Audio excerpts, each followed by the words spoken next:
Bismillahirrahmanirrahim. Assalamualaikum warahmatullahi wabarakatuh. Alhamdulillahirabbil alamin wassalatu wassalamu ala rasulihil amin wa ala alihi wa ashabihi wa man tamassaka bisunnatihi ila yaumil. Pemirsa dan pendengar Roja TV dan Radio Roja dimuliakan Allah SWT. Alhamdulillah di pagi hari ini, di hari Jumat, ya hari yang penuh berkah. Semoga Allah SWT sentiasa memberikan keberkahan kepada kita, pada umur kita, ilmu kita, harta, keluarga, dan segala nikmat yang Allah berikan kepada kita dapat kita jadikan sebagai media dan fasilitas untuk mendekatkan diri kita kepada Allah SWT sebagai jembatan menuju ketakwaan kepada Allah Subhanahu wa taala. Kita senantiasa bersyukur dan memuji kepada Allah Subhanahu wa taala. Begitu banyak nikmat-nikmat Allah Subhanahu wa taala yang selalu kita nikmati dan kita rasakan, tetapi betapa kita sering lupa untuk bersyukur kepada Allah Subhanahu wa taala. Semoga Allah Subhanahu wa taala mengampuni segala kekurangan dalam diri kita yang selalu lupa untuk bersyukur kepada Allah Subhanahu wa taala. Di hari yang penuh berkah juga, Rasulullah SAW di hari Jumat ini menganjurkan kepada umatnya agar banyak mengucapkan selawat dan salam kepada Rasulullah SAW. Allahumma salli wa sallim ala nabiyina Muhammadin wa ala alihi wa ashabihi ajma'in. Barang siapa yang bersalawat untuk Rasulullah SAW, sungguh Allah akan membalasnya dengan 10 kali lipat. Demikian juga orang-orang yang mengisi waktu-waktunya dengan banyak bersalawat kepada Rasulullah SAW adalah orang-orang yang akan membahagia mendapatkan syafaatnya Rasulullah SAW kelak di yaumul qiyamah. Pemirsa dan pendengar memuliakan Allah Subhanahu wa taala, pembahasan kita adalah kelanjutan dari pembahasan faedah-faedah dari sejarah Islam, ya, yaitu pada awal-awal kekuasaan Bani Abbasiyah setelah Bani Umayyah. Sebelumnya pada pertemuan yang lalu kita telah membahas tentang yaitu khalifah yang pertama atau penguasa yang pertama dari Bani Abbasiyah, yaitu Abul Abbas As-Saffah. Dan pada kesempatan ini kita akan lanjutkan yaitu penguasa kedua atau khalifah yang kedua dari dinasti Abbasiyah, yaitu saudaranya Abul Abbas As-Saffah, yaitu Abu Ja'far Al-Mansur, dikenal nama Abu Ja'far Al-Mansur, yang beliau ini berkuasa dari tahun 1037 Hijriah sampai 1058 yang berkuasa dari 137 Hijriah, yaitu dari tahun 137 Hijriah sampai pada tahun 158 Hijriah. Nama dia adalah namanya Al-Mansur, di galeri Al-Mansur disebut dengan Abu Ja'far Al-Mansur, ya. Namanya adalah Abdullah bin Muhammad bin Ali bin Abdullah bin Abbas. Jadi cucu yang kedua dari Abdullah bin Abbas, ya. Jadi generasi kedua dari cucu bin Abbas, yaitu Abdullah bin Muhammad bin Ali bin Abdullah bin Abbas. Ibu adalah Salamah Al-Barbariyah Ummu Walad. Jadi Al-Barbariyah dari kaum Barbar. Dia lahir pada tahun 95 Hijriah. 95 Hijriah. Dan dia menemui kakeknya adalah Ali bin Abdullah bin Abbas, akan tetapi dia tidak meriwayatkan hadis dari kakeknya tersebut. Dan dia meriwayatkan hadis dari ayahnya, yaitu Muhammad, ya, dan Atha bin Yasar, dan meriwayatkan darinya anaknya adalah Al-Mahdi. Taib. Dia diangkat menjadi khalifah setelah mangkatnya saudaranya, yaitu dengan berdasarkan waliul ahad. Waliul ahad adalah salah satu bentuk proses perpindahan kekuasaan di dalam Islam, di mana khalifah yang sebelumnya telah menentukan khalifah yang akan menggantikannya dalam bentuk al-ahd, surat wasiat atau keputusan raja, dan menyebutkan siapa yang akan menggantikannya. Kadang-kadang ditunjuk satu orang, kadang-kadang ditunjuk dua orang. Adapun Abbas As-Saffah sebagai khalifah yang pertama dari Bani Abbasiyah itu menunjuk dua orang sebetulnya, yaitu saudaranya Abdullah bin Muhammad, itu Abu Ja'far, dan anak pamannya Musa bin Isa. Baik. Kemudian dia diangkat menjadi khalifah berdasarkan surat keputusan dari saudaranya yang sebelumnya, yaitu ada sebetulnya adiknya lebih kecil daripada dia yang menjadi khalifah sebelumnya. Wa kana fahl Bani Abbas haibatan wa syaja'atan. Dia terkenal dengan fahl ini kalau kita katakan adalah pejantan, ya. Artinya pemberani dari dari dinasti Abbasiyah, dari kaum Bani Abbasiyah. Jadi dia adalah pemberani, tokoh haibatan dan juga haibah, memiliki wibawa, kehormatan di tengah-tengah Bani Abbas, wa syaja'ah dan juga pemberani. Wa hazman, ya, dan juga memiliki kekokohan, semangat, kekuatan, mempunyai visi atau kemauan yang kuat, ya, kemauan yang kuat. Wara'yan dan juga pintar, ya. Wajabarutan juga memiliki sedikit sifat jabarut, ya,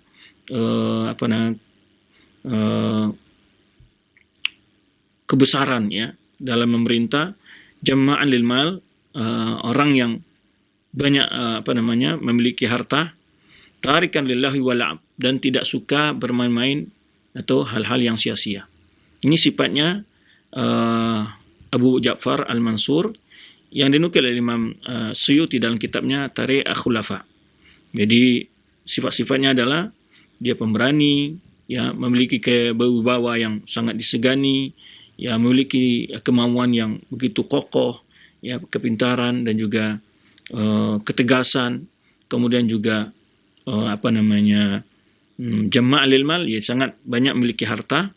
Dan tarik al-lawahi wal-la'ab, dan juga tidak suka hal-hal yang perkara yang sia-sia ataupun hal yang berbentuk main-main. Kemudian kamil al-aqal, ya, cerdas, sempurna akalnya. Jaidul musyaraka fil ilmi wal adab, dan juga memiliki pengetahuan di dalam memiliki kemampuan ilmu yang cukup dan juga adab, ya. Faqihun nafs, ya, ahli dalam ilmu jiwa, maksudnya, ya, muhasabatun nas, bicara masalah sifat-sifat keburukan dan akhlak-akhlak yang berkenaan dengan kepribadian. Nah, ini di antara sifatnya Abu Ja'far Al-Mansur. Abu Ja'far Al-Mansur. Ya, ini adalah khalifah yang kedua dari khulafa Bani Abbasiyah. Yang sebelumnya adalah saudaranya itu Abu Abbas As-Saffah. Taib. Qatal adidin. Kemudian dia dalam kekuasaannya ada beberapa kejadian-kejadian penting yang nanti kita akan sebutkan. Di antaranya adalah dia pernah mengancam Abu Hanifah ketika rahimahullah, ya, menolak untuk menjadi qadhi. Jadi bayangkan para ulama dulu, ya, dipaksa untuk memikul jabatan itu, begitu mereka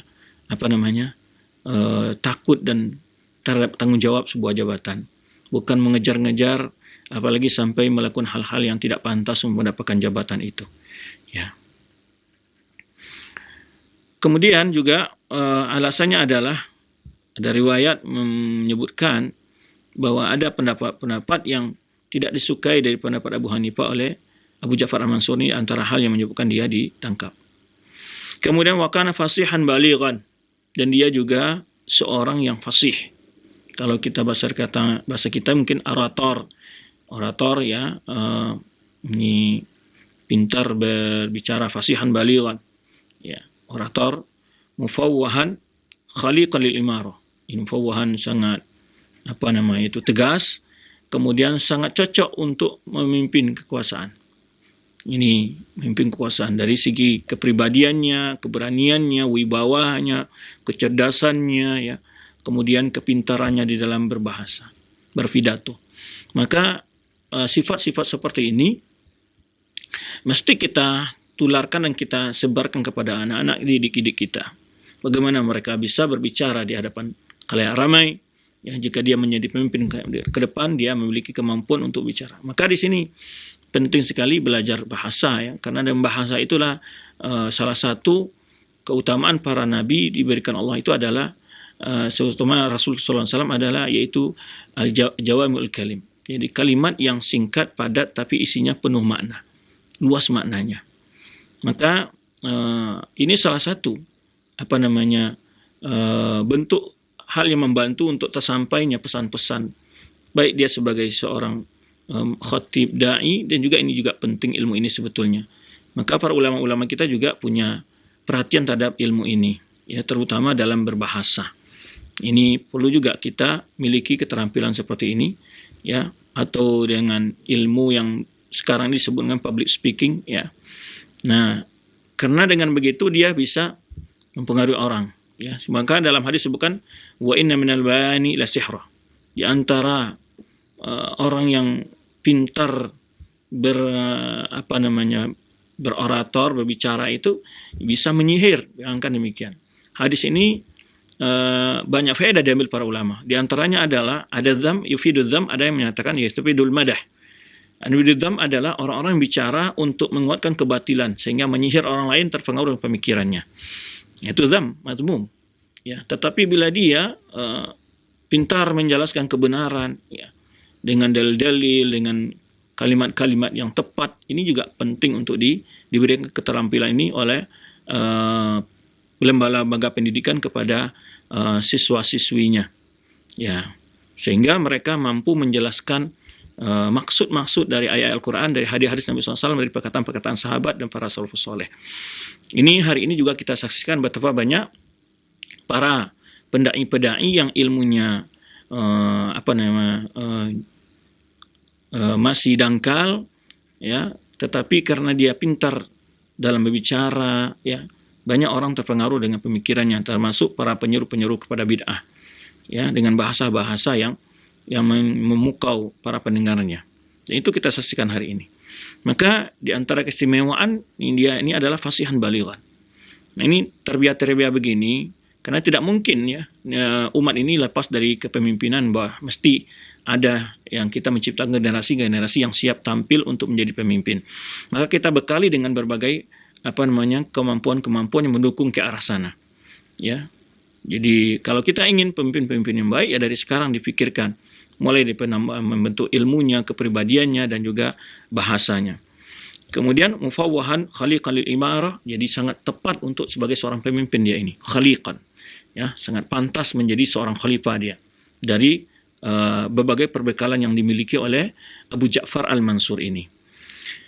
Wa kana ghayatan fil hirsi wal bukhl. Nah, cuman ada kelemahan juga, ya, dia ini di antaranya orang yang sangat punya visioner ke depan, kesungguhan yang luar biasa. Di samping itu juga orang yang sangat bakhil dia nih. Abu Ja'far Al-Mansur ini termasuk orang yang tidak bermudah-mudah dalam mengeluarkan harta kekayaan negara. Nah, berbeda kan kita lihat sebagian dari khilafah Bani Umayyah dan juga nanti akan kita lihat dari Abbasiyah atau saudaranya Abul Abbas sebelumnya, itu dengan mudah memberikan hadiah-hadiah. Tetapi Abu Mansur ini juga dalam riwayat juga sering dia memberikan hadiah-hadiah, ya, ketika ada orang menasihatinya dengan nasihat yang memukau dia, yang menyentuh hatinya, dia kasih hadiah, ya. Cuman dibanding dengan raja-raja atau khalifah-khalifah lain, ia termasuk orang yang kurang dalam dalam suka memberi, atau sangat menghemat, atau tidak gampang mengeluarkan harta negara untuk dijadikan sebagai pemberian-pemberian. Oke. Kemudian Faluqiba Aba Dawaniq, ya, dia disebut dengan Bapak Dawaniq. Kenapa? Limuhasabati unmal wasanna ala dawaniq wal habbat. Jadi memang dia periksa. Kalau kita bahasa sekarang diaudit. Jadi karena dia begitu teliti dalam mengaudit, dalam memeriksa pejabat-pejabat di lingkungan kekuasaan, ya, dan juga perusahaan kalau kita sekarang direktur perusahaan, limuhasabatil ummal wasanna, ya, itu dia digelari dengan cara dikatakan sebagai orang yang sangat bakhil. Ya, bisa saja ini gelar ini lengket karena ada orang kekecewaan dengan sikap dia yang begitu teliti dalam memeriksa keuangan, ya. Jadi dia sangat teliti dalam memeriksa anggaran yang digunakan oleh bawahannya begitu. Nah, ini satu hal yang bisa bisa satu hal yang baik, ya.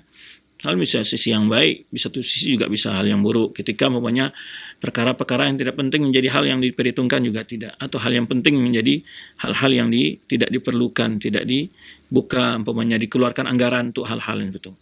Jadi sebetulnya memang ada sisi yang perlu diperhatikan bagi seorang pemimpin, ya, pertepatan penggunaan anggaran itu perlu, ya. Makanya di sini Abu Ja'far Al-Mansur ini, kenapa dia digelari Abu Dawaniq? Karena dia begitu teliti dan sangat detail, ya dalam menaudit para pejabat-pejabat dan direktur-direktur yang berkuasa di zaman dia, ya, wasana atau pekerja-pekerja. Baik. Kemudian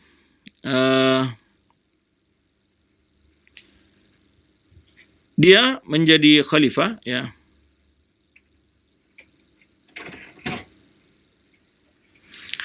Di awal tahun tawalla al-Mansur khilafah fi awal sana 37, jadi dia menjadi khalifah di awal tahun 137 Hijriah tadi yang kita sebutkan. Fa awal ma fa'ala, di awal yang dia lakukan adalah mengokohkan kekuasaannya.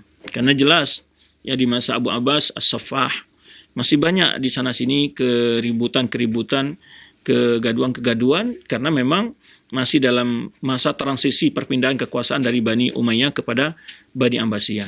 Sehingga tentu karena masih ada gejolak-gejolak di sana sini.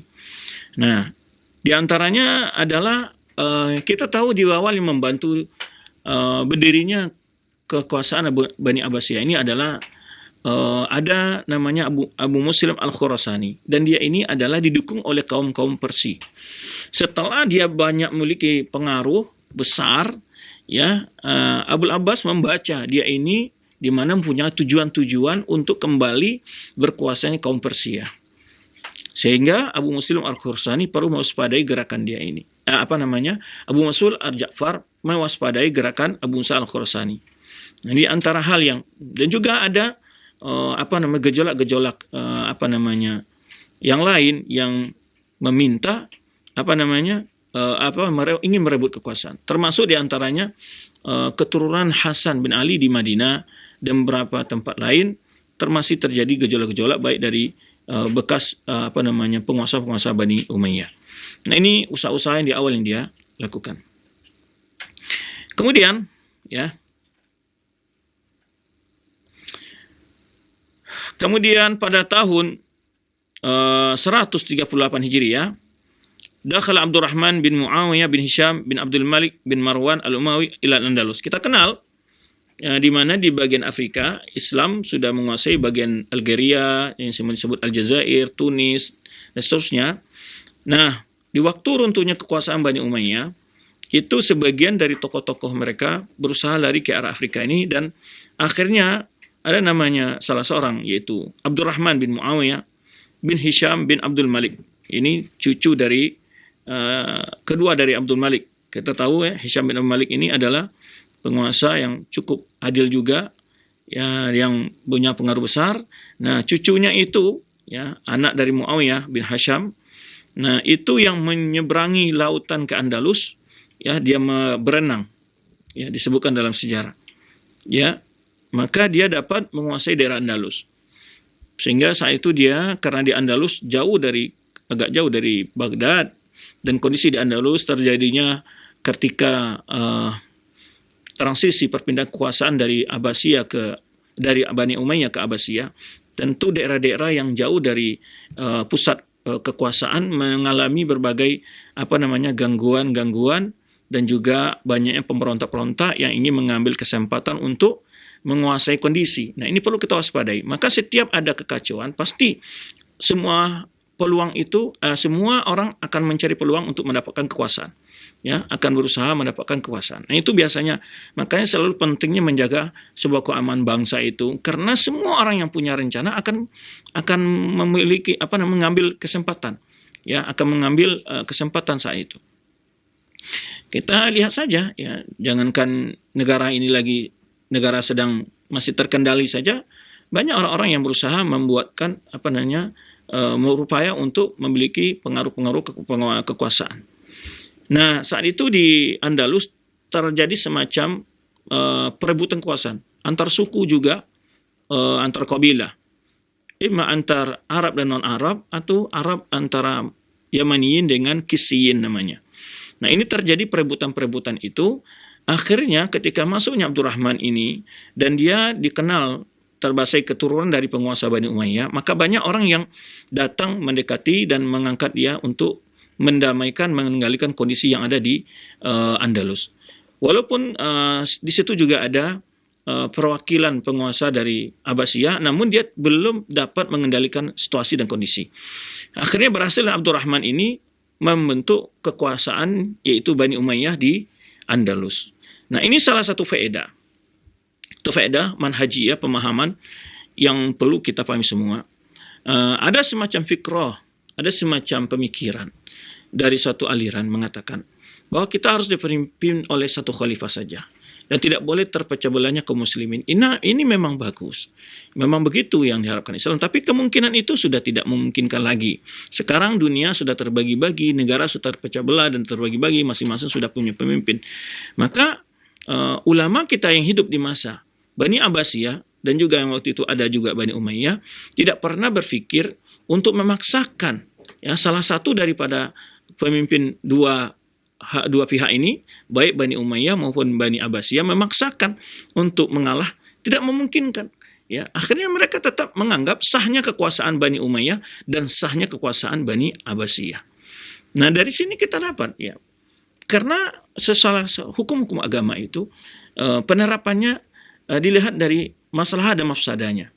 Jika ada mafsadah yang lebih besar, maka masalah ditunda ataupun tidak dilakukan untuk mendapatkan masalah, tindakan untuk mendapatkan masalah itu, karena akan menimbulkan mafsadah yang besar. Nah, karena ulama melihat jika harus dikatakan begitu akan terjadi mafsadah, kerusakan, kehancuran, peperangan, pertempuran tersaudara, akhirnya dibiarkan saja masing-masing berjalan berkuasa tanpa terjadi masing-masing berbuat untuk wilayah masing-masing. Ini harus dipahami karena ada semacam pemikiran yang memaksakan bahwa umat ini harus dipimpin oleh satu pemimpin saja. Itu secara idealnya. Namun ketika sudah tidak memungkinkan, ulama kita juga tidak memaksakan hal itu. Nah, supaya demi apa? Kalau kita memaksakan akan terjadi kekacauan yang berkepanjangan yang tidak akan selesai-selesai.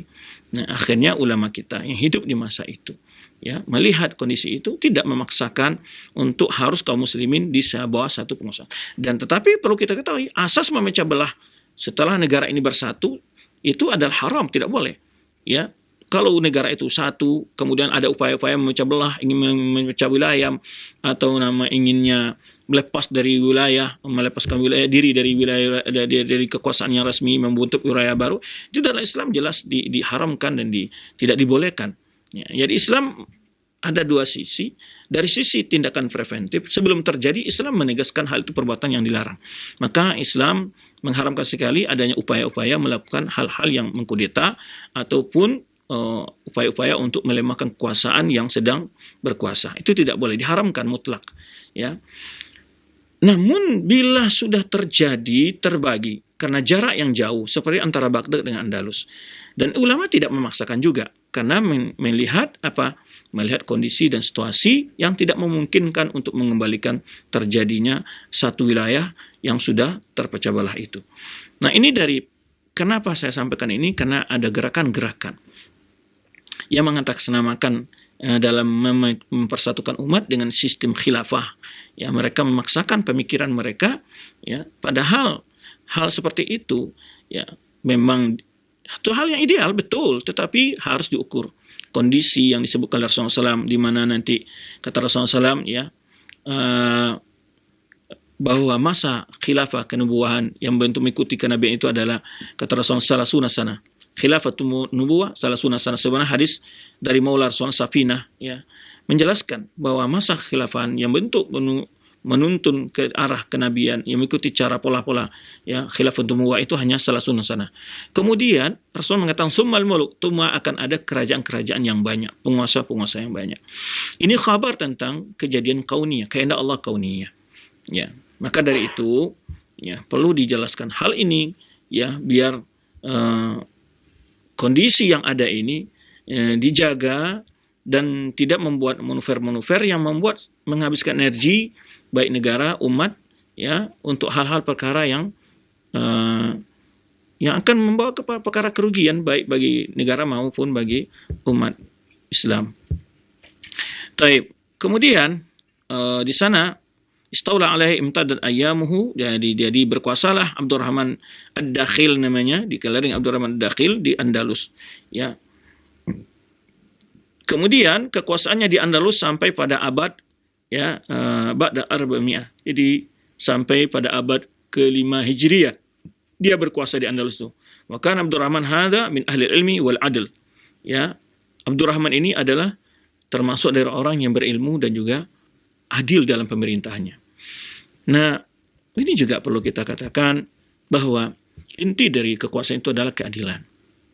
Karena keadilan tidak akan mungkin dibeli di mana-mana.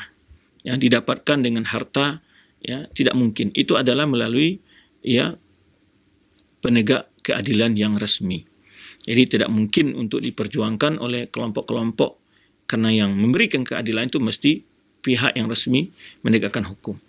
Maka oleh sebab itu pentingnya kita peduli dengan orang-orang yang sebagai penegak hukum adalah orang-orang yang jujur, orang-orang yang berilmu, orang-orang yang profesional, tidak memihak kepada siapapun, baik secara organisasi ataupun partai politiknya, dia tidak boleh condong.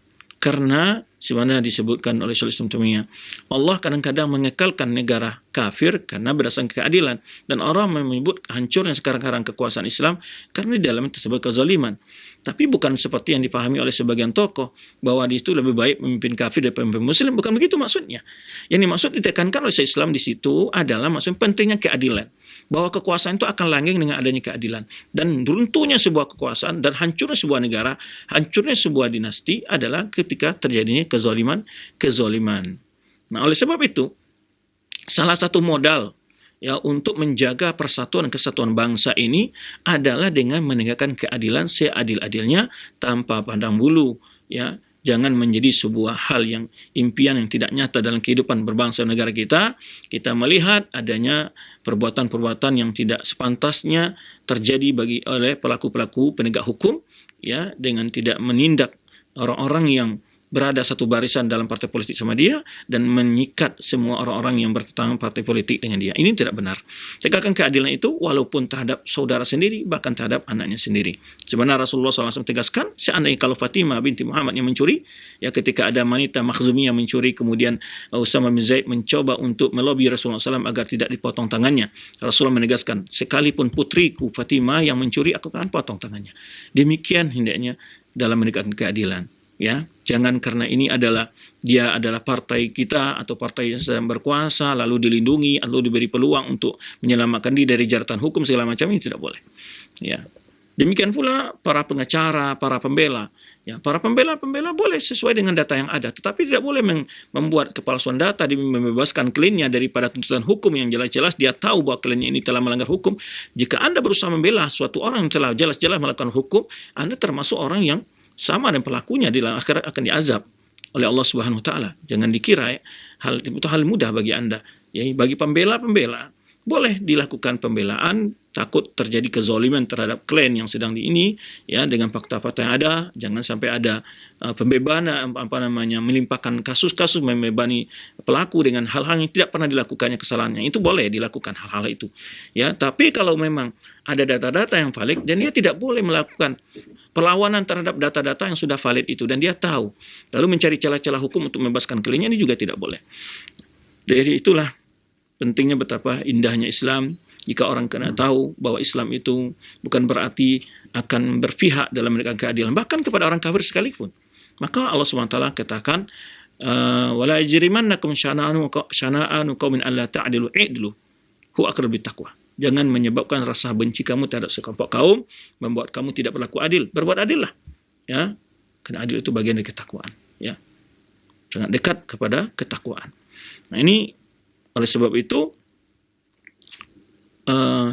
bisa kita ambil kesimpulan kenapa Allah memberikan kesuksesan juga bagi Abdurrahman ini untuk berkuasa di Andalus. Dia terkenal sebagai orang berilmu dan juga yang adil dalam kekuasaannya. Kemudian ketika itu ada ulama yang memuji ketika yang berkuasanya Abu Ja'far al-Mansur dan juga Abdurrahman ad-Dakhil ini, Abu Muzaffar al-Abiwari menyebutkan, al-Abiyurdi mengatakan, pakanu yaqulun, di saat mereka berkuasa berdua, Malikud Dunya ibna Barbarataini al-Mansur wa Abdurrahman bin Muawiyah. jadi penguasa dunia, ya, ada dua, yaitu keduanya anak dari wanita dari bangsa Barbar. Dia adalah Al-Mansur dan Abdurrahman bin Muawiyah yang saat itu berkuasa. Taib. Pada tahun 40, ya, 140 Hijriah, 3 tahun setelah berkuasa, Abu Ja'far Al-Mansur membangun kota Baghdad. Jadi yang membangun kota Baghdad pertama sekali adalah Abu Ja'far Al-Mansur ini dari Khilafah Bani Abbasiyah. Kita ketahui pusat kekuasaan di masa Khulafah Rasyidin di Madinah. Kemudian setelah itu berkuasanya Ali bin Abi Thalib, ya, pindah ke Kufah. Kemudian berkuasa Muawiyah pindah ke Syam. Kemudian setelah berpindah lagi ke Abbasiyah, berpindah ke Irak, itu Baghdad. Ini kota-kota yang pernah menjadi ibu kota dalam kekuasaan Islam. Nah, pertama dibangun kota ini adalah oleh Al-Mansur, Abu Ja'far Al-Mansur, ya, dia membangun kota. Kemudian di masa dia ini dibangunlah kota Baghdad dengan yang arsitektur yang bagus sekali. Ya, di bawah tebalnya itu disebutkan hampir 30 hasta tebalnya ke bawah, ya, tinggi tebal ke atas disebutkan 20. Kemudian dibuat 2 lapis, yang mana pintu yang bagian luar berbeda dengan pintu yang bagian di dalam. Ya, kota Baghdad itu dipagar sebagaikan dipasang sekeliling beton gitu, ya, seperti benteng. Nah, kemudian, ya, Ja'far Al-Mansur mengundang para pakar teknik sipil yang disebut dalam bahasa kita sekarang, ya, bagaimana merancang kota Baghdad sehingga kota Baghdad itu adalah kota yang terindah menyaingi kota-kota Bizantium, ya, menyaingi kota-kota Bizantium yang waktu itu berkuasa di daerah bangsa Romawi. Jadi di antara hasil kekuasaan yang terpenting di masa Abu Ja'far Al-Mansur itu adalah Abu Ja'far Al-Mansur, yaitu membangun ibu kota yang bagus, ya. Dan di sini juga perlu kita ketahui, ya, bahwa kita melihat ibu kota itu punya peran penting di sisi keamanan. Makanya kalau kita lihat penguasa-penguasa Muslim baik di masa Khulafaur Rasyidin maupun Bani Umayyah dan Bani Abbasiyah, itu kalau kita lihat posisi-posisi ibu kota yang khususnya Bani Umayyah dan Bani Abbasiyah itu pada posisi-posisi yang sifatnya dicari yang agak lebih ke tengah. Di masa Umar bin Khattab itu dia berusaha tidak ada wilayah-wilayah yang sempat bisa terputus oleh sungai atau laut. Nah, makanya di masa Umar bin Khattab tidak mau dia melanjutkan membuka wilayah baru yang akan terpisah dengan wilayahnya dengan laut atau sungai. Jadi kita tahu bahwa mula dibangunnya kota Baghdad adalah yang sampai hari ini, ya, kalau kita baca dalam sejarah dunia, Baghdad itu punya keunikan dan yang begitu banyak sekali berbagai sejarah, ya, yang melekat pada kota Baghdad. Dan dia merupakan dalam sejarah Islam salah satu kota ilmu yang masyhur. Sehingga kalau kita lihat karya Khatib Al-Baghdadi yang menulis Tarikh Baghdad, itu sekian ribu ulama pernah mampir dan belajar menjadi kota ilmu di situ. Ya. Nanti akan kita sebutkan di mana juga menjadi peradaban Islam. Di masa Abu Ja'far Al-Mansur ini juga mulai pengembangan dari segi ilmu, pengetahuan. Bukan ilmu pengetahuan yang bidang agama saja, juga termasuk pengetahuan di bidang ilmu lainnya. Kemudian di masa tahun 141 Hijriah muncul sebuah arian namanya Riwandiyah, yang mereka memakai pemikiran akidah tanasuh. Dan ini disebutkan oleh para ulama, mereka adalah dari bekas-bekas pengikut kaum Majusi. Nah, ini di antara hal yang muncul, itu aliran-aliran yang muncul dari segi akidah, dan Mansur mengambil sikap tegas terhadap mereka dan dapat menumpas mereka. Kemudian di masa pada tahun 141 Hijriah juga, Al-Mansur mengirim pasukan dan berhasil membuka wilayah baru Tabaristan. Tabaristan daerah yang kita tahu ya, Kazakhstan, Uzbekistan, daerah-daerah yang di pinggiran Rusia yang pernah menjadi wilayah Soviet ya. Kemudian di masa Al-Mansur ini juga tahun 143 Hijriah mulai pengumpulan mengarang kitab. Ya, kita tahu sejarah penulisan ilmu ini, yang mana orang-orang Orientalis mencoba untuk mengotak-atik dan mengatakan, masuk dari sisi penulisan ilmu ini, mereka katakan bahwa Al-Quran itu dikumpulkan sudah terlambat, juga hadis sudah terlambat. Padahal mereka tidak melihat bagaimana kitab Taurat dan Injil itu baru dikumpul pada abad ke-4 Hijriah. Ya, kepada 4 sebelum miladi, abad setelah wafatnya Isa, ya, baru ada penulisan Injil, ditemukan Injil banyak sekali. Tetapi mereka mencoba juga dengan sistem yang sama, pengkajian sejarah penulisan Injil dan Taurat itu mereka coba juga. Ya, kalau kita lihat sejarah penulisan Taurat itu, ya, itu sangat terlambat sekali. Ya, bahkan pada penulisannya yang nuskha Yunaniyah dan nuskha Ibriyah, Al-Masuriyah, dari nuskha Taurat yang ada, yang kalau nuskha Yunaniyah yang dipegang oleh kaum Protestan dan nuskha Masuriyah itu dipegang oleh Katolik Ortodoks. Ini itu ditulis kapan? Sudah berabad-abad setelah wafatnya Isa dan juga Musa alaihissalam. Nah, ini mereka mencoba mengangkat isu itu untuk dijadikan ke Islam.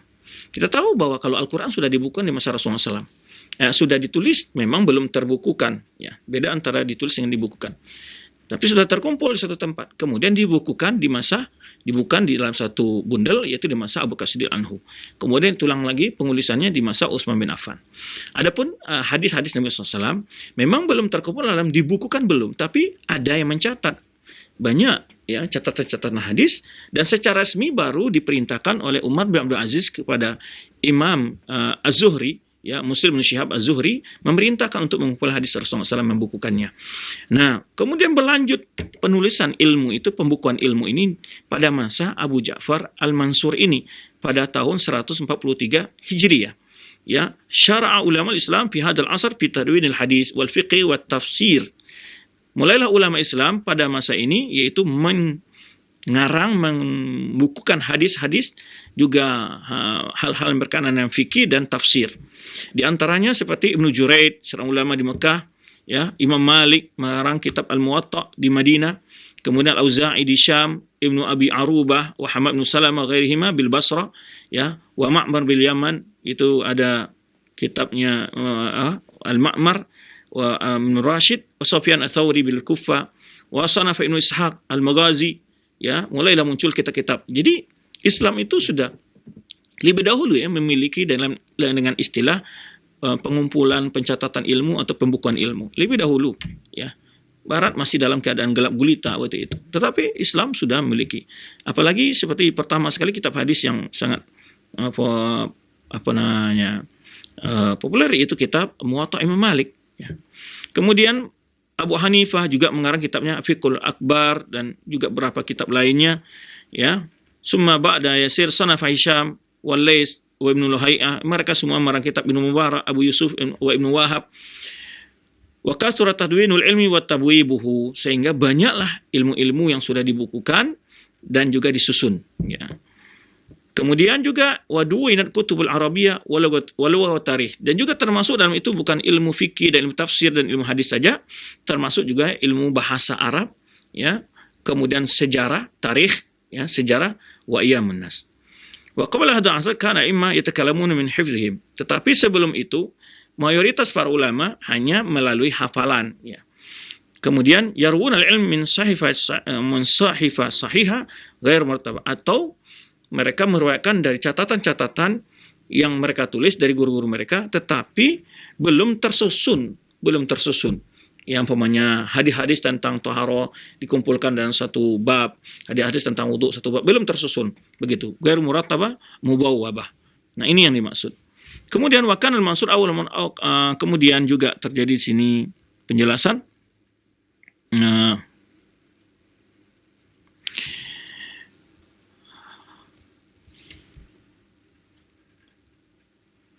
Pada tahun 146 Hijriah itu Mansur mengirim pasukan untuk menaklukkan pulau Kubrus, ya, salah satu daerah dari Bizantium atau Romawi.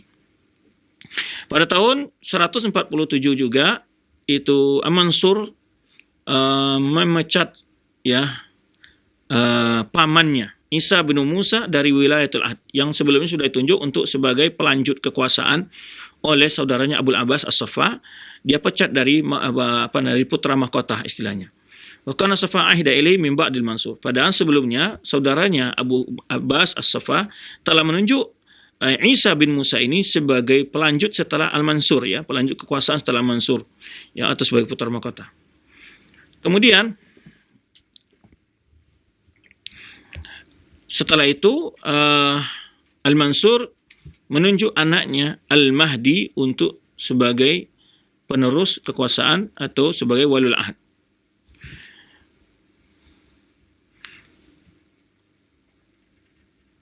Pada tahun 148 Hijriah, semua wilayah-wilayah kekuasaan Islam tunduk semuanya dalam bawah pemerintahan kekuasaan Mansur, ya.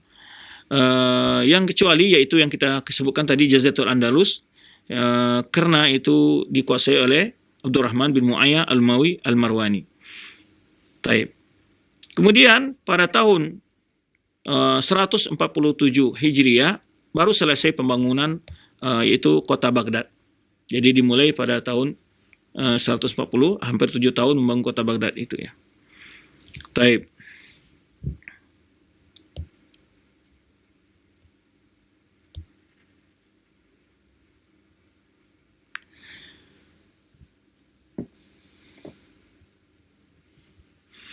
Ada beberapa cerita tentang Abu Ja'far al-Mansur ini. Diriwayatkan dari Ibnu Asakir dengan sanadnya bahwa Abu Ja'far al-Mansur kana yarhalu fi talabil ilmi qabla al-khilafah. Dia adalah termasuk orang pernah berkelana dalam menuntut ilmu sebelum menjabat kekuasaan, yaitu khilafah. Kemudian dia masuk kepada suatu tempat, ya, rumah, qubida alaihi sahibur ras. Jadi ditangkap dia, ya. Kemudian dia meminta tebusan 2 dirham. Ya. Lalu dia nyatakan, "Khalli anni fa inni rajulun Bani Hashim." Ya, lepaskan saya ini dari suku Bani Hashim. Kemudian zin dirhamain, diminta lagi, beri 2 dirham. Kemudian lepaskan saya ini dari keturunan paman Rasulullah SAW. Kemudian sampai pada akhirnya dia menyebutkan saya ini orang yang tahu tentang fikih dan faraid. Kemudian diminta terus dia agar menebus dirinya, ya.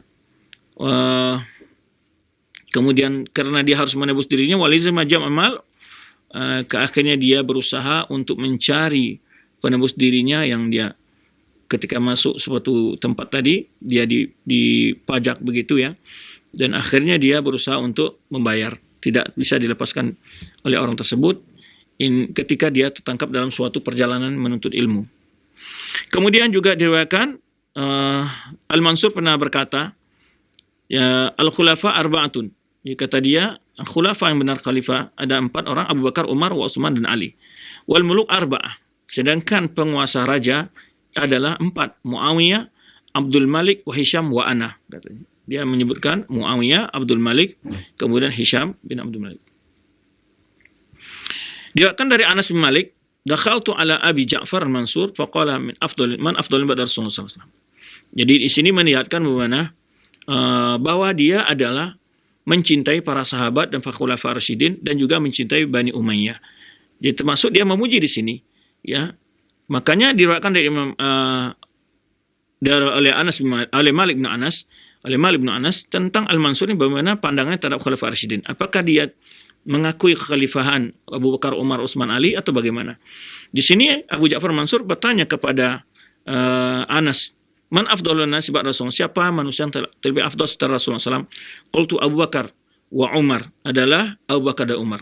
Asabta, kata Abu Ja'far al-Mansur, engkau benar jawabannya, wa dzalika ra'i Amirul Mu'minin, dan itulah pendapat Amirul Mu'minin. Ini yang dimaksud adalah ingin jawaban terhadap orang-orang yang mengatakan adanya semacam gap antara para sahabat dan keluarga Rasul. Sebenarnya tidak ada. Kita lihat di sini, ya, Abu Ja'far al-Mansur adalah bagian dari Ahlul Bait Rasulullah SAW, ya, karena dia adalah Bani Hashim, tetapi tidak pernah ada terlontar ataupun hal-hal yang diwayatkan dari dia mencela para sahabat Rasulullah SAW. Bahkan dia juga memuji Muawiyah, ya, Abdul Malik dan Hisham.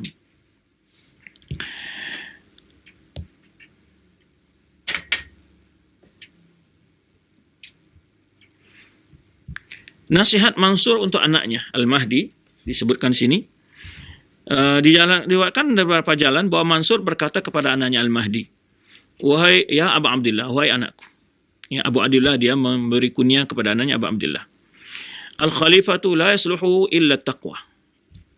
Seorang pemimpin khalifah tidaklah akan membuat dia baik atau berkuasa, ya, dalam kekuasaannya berbuat baik illa taqwa, kecuali dia harus seorang yang bertakwa.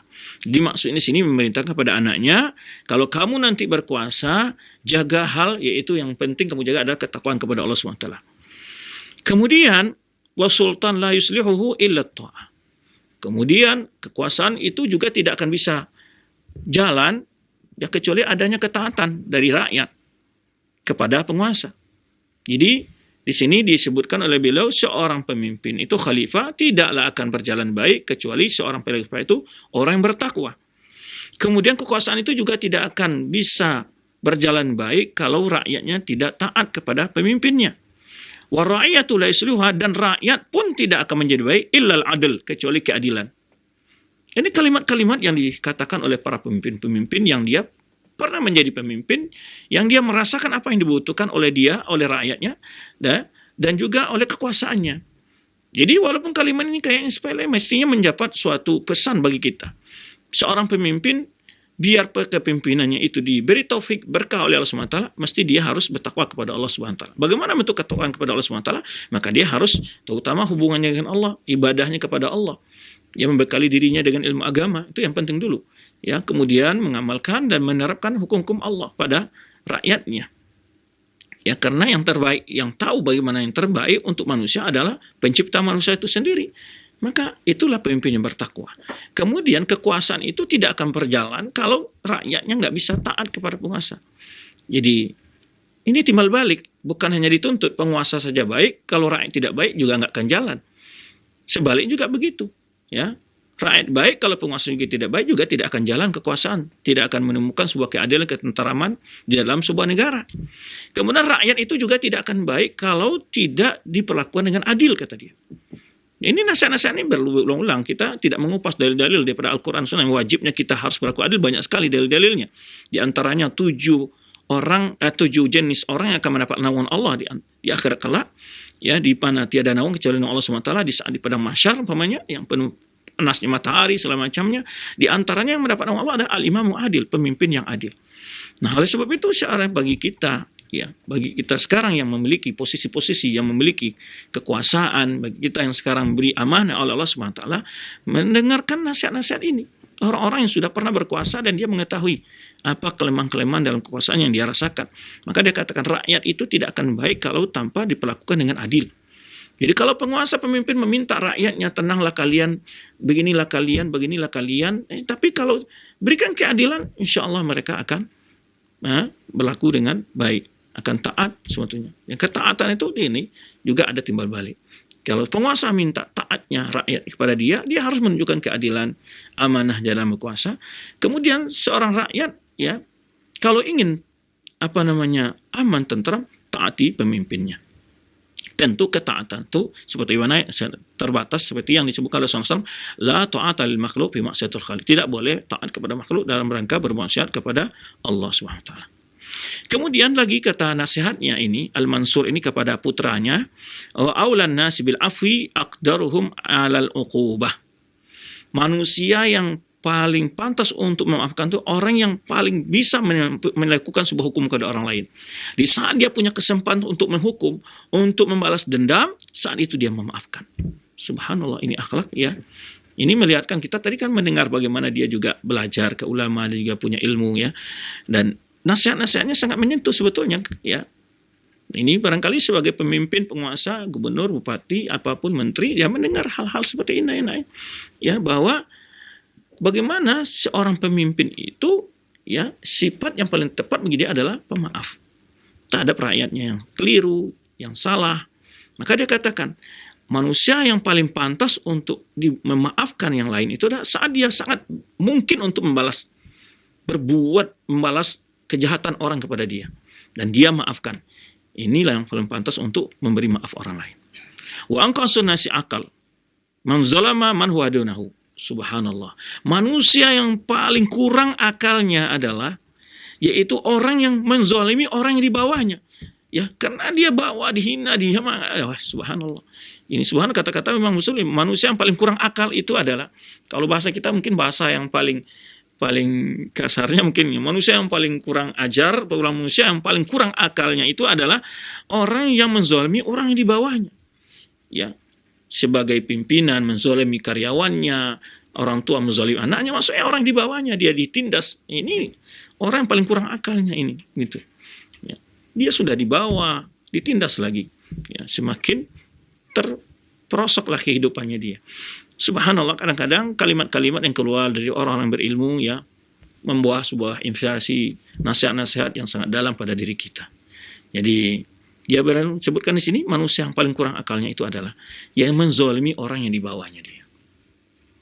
Kemudian ingat lagi tadi adalah manusia yang paling pantas untuk memaafkan adalah ketika dia saat bisa membalas kejahatan orang lain atau saat dia mampu memberikan hukuman. Baik. Kemudian juga dinasihatkan oleh dia kepada anaknya. La tabramanna amran hatta tufakkir fi.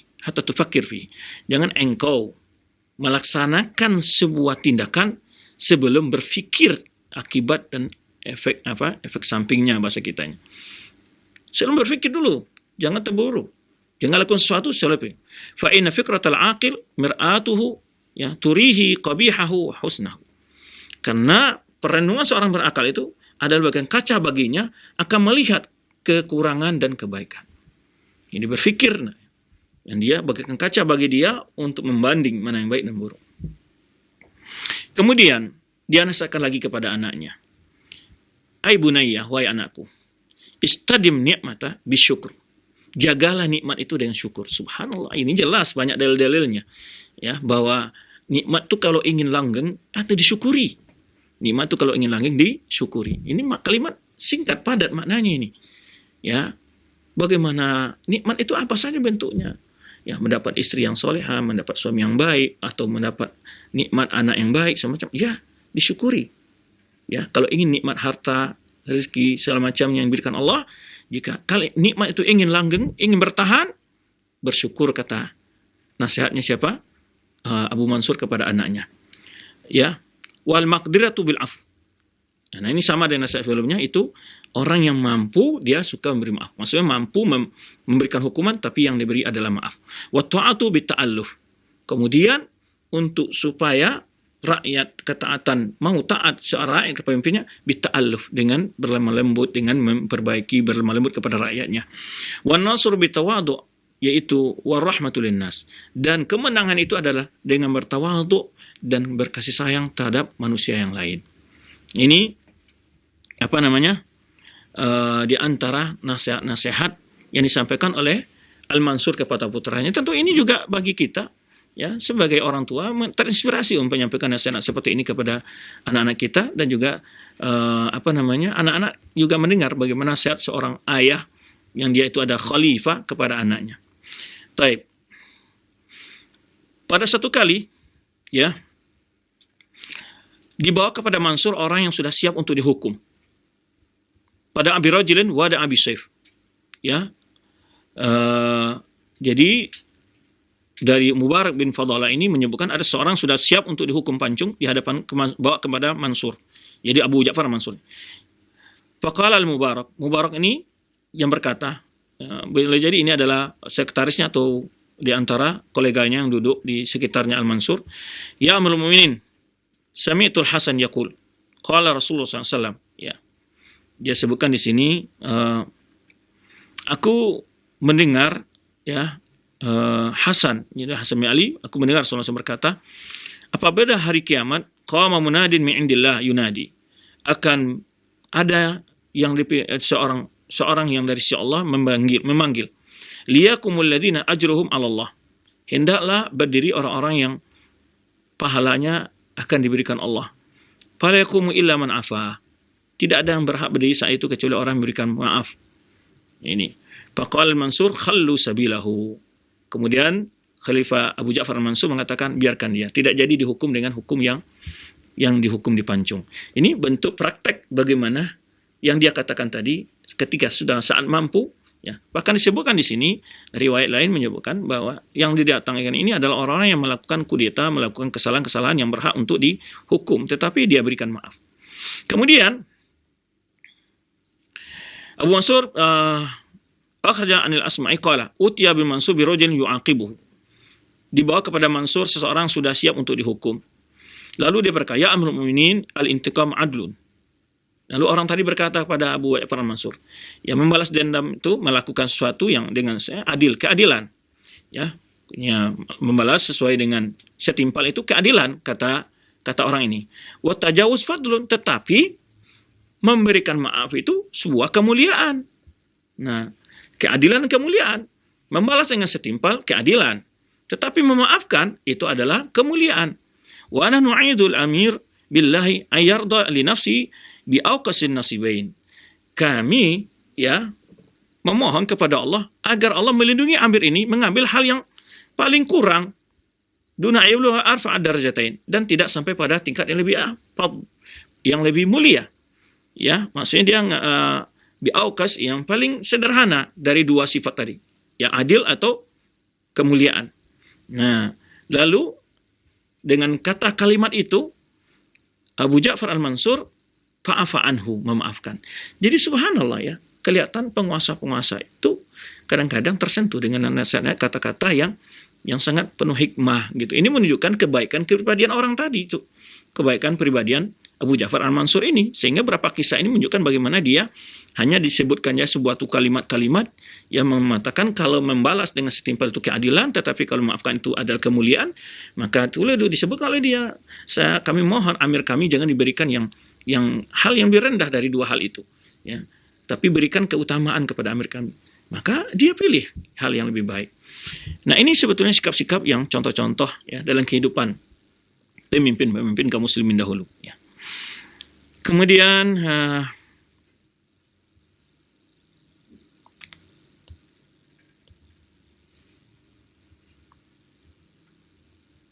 dalam sebuah kisah diriwayatkan Abdul Salam bin Harb bahwa Mansur ba'asa ila Amr bin Ubaid faja'ahu fa'amara bimalin. Jadi ada Mansur yang mengirim kepada Amr bin Ubaid, dan kemudian datang lalu dia memberikan harta. Lalu Amr bin Ubaid ini tidak mau menerimanya. Faqala al-Mansur wallahi la taqbalannahu. Ini juga al-Mansur masih memberi hadiah, ya. Demi Allah, sungguh engkau akan menerima, harus engkau terima, itu maksudnya. Faqala wallahi la aqbaluhu. Ini juga bersumpah, demi Allah saya tidak mau menerima hadiah ini. Faqala al-Mahdi, anaknya, putranya berkata kepada siapa? Amr bin Ubaid ini, qad halafal mu'minin. Sungguhnya mu'minin sudah bersumpah, harus diterima. Faqala al-mu'min aqwa ala kafaratil yamin min ammik. Jadi katakan, dijawab oleh, sungguhnya Amir Mu'min itu lebih mampu membayar kafarat daripada pamanmu. Ya. Kemudian Mansur berkata lagi kepadanya, sal hajataka. Nah, silakan sekarang minta apa kebutuhanmu. Ya. Qala as'aluka alla tad'uni hatta atika. Aku mohon kepada engkau, jangan engkau manggilku sampai aku datang. Wala tu'tini hatta as'aluk. Jangan engkau beri kepada aku kecuali aku sudah minta. Faqala alimta anni ja'altu hadha wali ahdi, ya. Sudahkah engkau tahu bahwa ini aku telah mengangkat anak putraku ini sebagai wali ahd, maksudnya putra mahkota yang akan menggantikan setelah itu. Ya'til amru yaum ya'tihi wa anta mashghul, ya. Jangan pada hari yang engkau datang dia berkuasa dan engkau saat itu sedang sibuk. Kemudian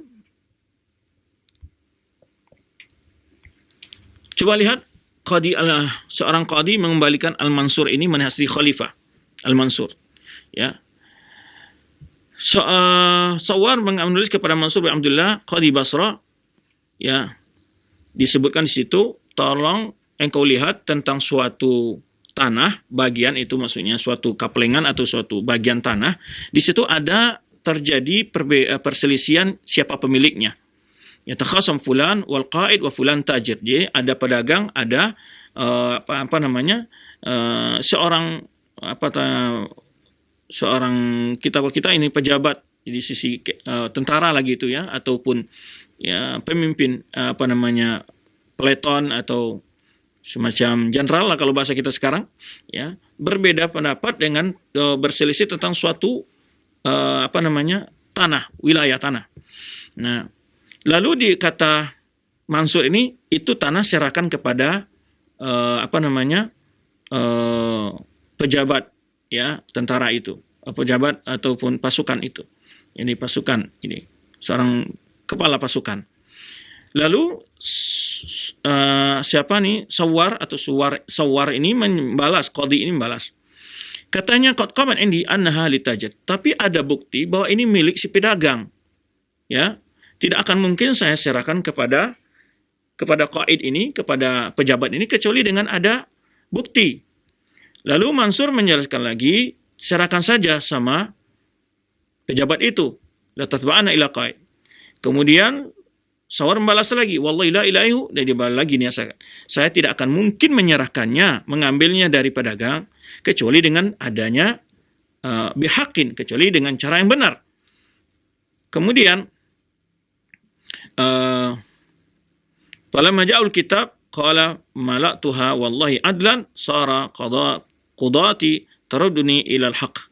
Jadi setelah datang kepadanya jawaban dari qadhi tadi kepada Abu Mansur Al-Ja'far, ya, engkau telah mengisi wilayah kamu dengan keadilan, demi Allah dengan keadilan, sehingga engkau berani menolak keputusan, dan engkau kemudian sara qudati, jadi jadilah para hakimku mengembalikan aku kepada kebenaran.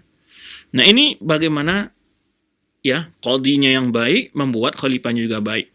Tapi kalau qadhi yang tadi tidak baik, ya, terpengaruh dengan pemimpinnya yang tidak mengerti tentang persoalan di bawah dan berbuat zalim, ya, demi menjaga kejabatan, ya, mungkin saja dia terima, ya kan, sebagaimana kondisi di sebagian yang dialami oleh ya, pada kejadian, di sebagian kejadian lah di bangsa kita ini, ya, sudah jelas ini hak sepulan, lalu ada sepulan yang minta, ya, diberikan dengan alasan karena ini keputusan yang sudah dari atasan. Tapi subhanallah, inilah pentingnya para pejabat-pejabat yang mengerti, yang saling menasihati, yang dia berani mempertahankan kebenaran walaupun taruhannya adalah jabatannya dia sendiri. Maka qadhi ini melihat dia nggak mau patuh pada khalifah. Para khalifah sudah dua kali ya berikan itu kepada pejabat. Ya, kata jawaban dari qadhinya nggak mungkin kecuali ada bukti. Dan sedangkan bukti nggak mungkin saya mengambil dari pedagang ini kecuali dengan cara yang benar. Ya, lalu akhirnya ketika dibalas oleh qadhinya lagi, disebutkan sungguh qadhiku, ya, telah mengembalikanku kepada kebenaran, kata Abu Ja'far Mansur. Taib.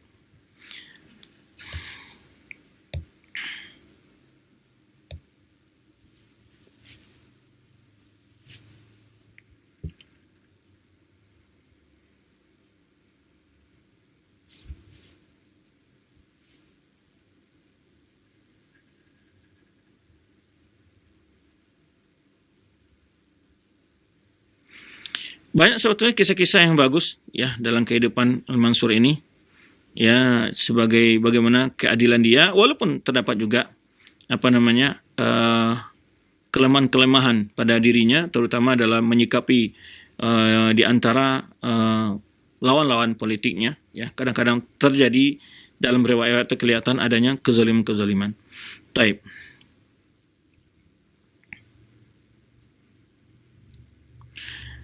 Ada satu perkara, satu nasihat, ketika Mansur ini diinggapi lalat, diusir, diinggapi lagi. Lalu dia bertanya kepada seorang ulama, Muqatil bin Sulaiman. Ini ma'ruf Muqatil bin Sulaiman. Lalu dia bertanya, Mansur bertanya, lima khalaqallahu dzubab. Apa hikmahnya Allah menciptakan lalat ini?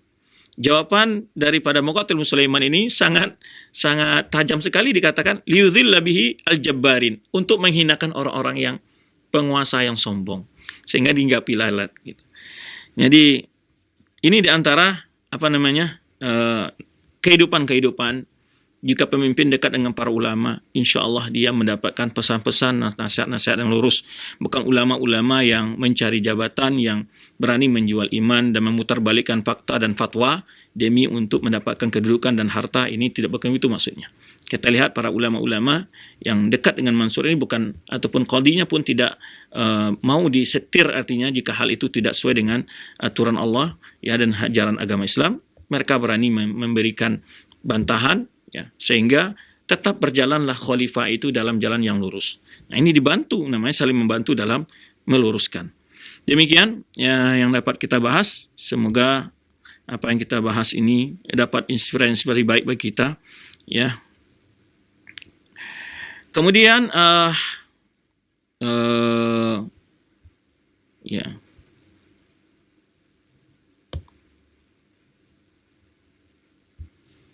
Wafatnya Mansur, di akhir khalifahnya dia menunjuk putranya Al-Mahdi, yang insya Allah akan kita bahas insya Allah pada pertemuan yang akan datang, anaknya Al-Mahdi. Demikian untuk pembahasan kali ini. Ya, Al-Mansur wafat di tahun 158 Hijriyah ya, dan kemudian telah meninggalkan memantapkan pondasi kekuasaan Bani Abbasiyah karena wilayah-wilayah sudah bersatu dan juga berhasil membangun ibu kota yang besar dan berperadaban, yaitu kota Baghdad. Ya, demikian pembahasan kita kali ini dan kembalikan kepada akhir madu kita dari studio Cilengsi. Wallahu a'lam bishawab.